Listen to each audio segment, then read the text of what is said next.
सरकार की तरफ से मुआवजा दिया गया है, 2-2 लाख का घोषणा की गई है, 50,000 घायलों को, किस तरीके से देखते हैं? देखिए, बहुत ही दुखद घटना है। सबसे पहले तो जो मृतक परिवार है उनके प्रति मैं संवेदना व्यक्त करता हूं, और दूसरी बात मैं कहता हूं कि 100 से ज्यादा मौतें अब तक आधिकारिक तौर पे उसका आंकड़ा आ चुका है, 100 से ज्यादा मौतें हैं।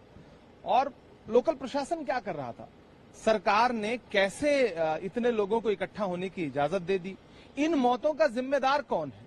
जिसने भीड़ बुलाई या जिन्होंने इसका परमिशन दिया? जवाबदेही कौन तय करेगा? क्या 2 लाख रुपए एक एक जान की कीमत है? इतने लोग एक साथ मारे गए।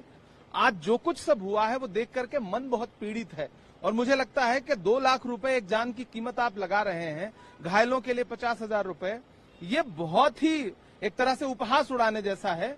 बड़ा मुआवजा दीजिए ताकि लोगों के जख्मों पर मरहम लग सके, एक एक जो घायल हैं उनका सही से इलाज करवाइए, और जो भी इसमें दोषी हैं उनके खिलाफ सख्त से सख्त कार्रवाई करिए ताकि इस तरह की घटना दोबारा देश में न हो सके। इसके अलावा सर, प्रधानमंत्री ने जो आज भाषण दिया, जो स्पीच दी, अपनी रिप्लाई दिया राष्ट्रपति के अभिभाषण पर चर्चा के दौरान धन्यवाद प्रस्ताव के, उन्होंने साफ तौर पर विपक्ष को आड़े हाथों लिया।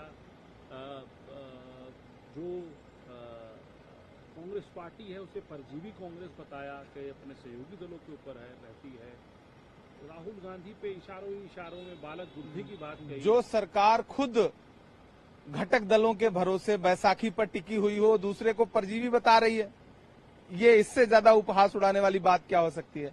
दूसरी बात के राहुल जी ने अपने पहले भाषण में, एलओपी बनने के बाद पहले भाषण में उन्होंने सरकार की जो बखिया उधेड़ी है, मैं बखिया उधेड़ना शब्द इस्तेमाल कर रहा हूं, जो बखिया उधेड़ी है, उसके बाद अब ये उपहास उड़ाने के लिए आप उनको जो है कुछ भी बोल दीजिए, लेकिन देश राहुल गांधी के भाषण से सहमत है। राहुल जी ने जो मुद्दे उठाए हैं, युवाओं से संबंधित हो, नफरत के खिलाफ उन्होंने जो मुद्दे उठाए, और भारतीय जनता पार्टी की नफरत की राजनीति को जिस तरह से देश के सामने रखा है, उससे सरकार बेनकाब हो चुकी है। प्रधानमंत्री जी कवर नहीं कर पाएंगे। प्रधानमंत्री जी का भाषण थका हुआ था, प्रधानमंत्री जी का भाषण रिपीटेड था, ऐसा लग रहा था जैसे वो निरंतर पिछले कुछ वर्षों से देश की पार्लियामेंट में जैसे बोलते रहे वैसे उन्होंने बोला। 2 घंटे से ज्यादा का समय लिया डिफेंड करने में, लेकिन खुद को डिफेंड नहीं कर पाए, सरकार को डिफेंड नहीं कर पाए। एक बड़ी बात उन्होंने ये भी कही कि पंडित नेहरू ने पूरी कोशिश करी उनको डिमीन करने की, राजनीति खत्म करने की, जो है बाबा साहब अम्बेडकर की, उनको हराया गया, उनको बहुत उसके बाद जश्न मनाया गया, उस चीज को एंजॉय भी किया गया।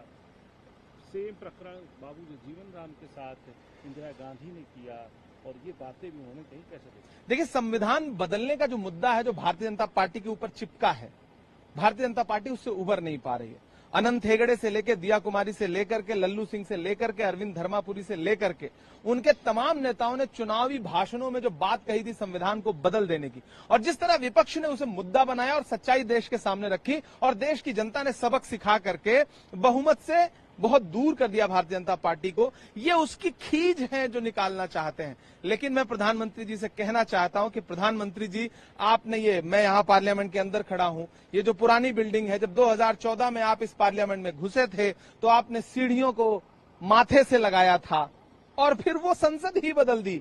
इस बार आपने संविधान को माथे से लगाया है, इस बार संविधान बदलने की गलती मत करिएगा। देश की जनता समझ चुकी है, जागरूक है, वो जानती है कि संविधान बदल करके आप उसका आरक्षण छीनना चाहते हैं, आपका हिडन एजेंडा यही है, लेकिन जनता ऐसा नहीं होने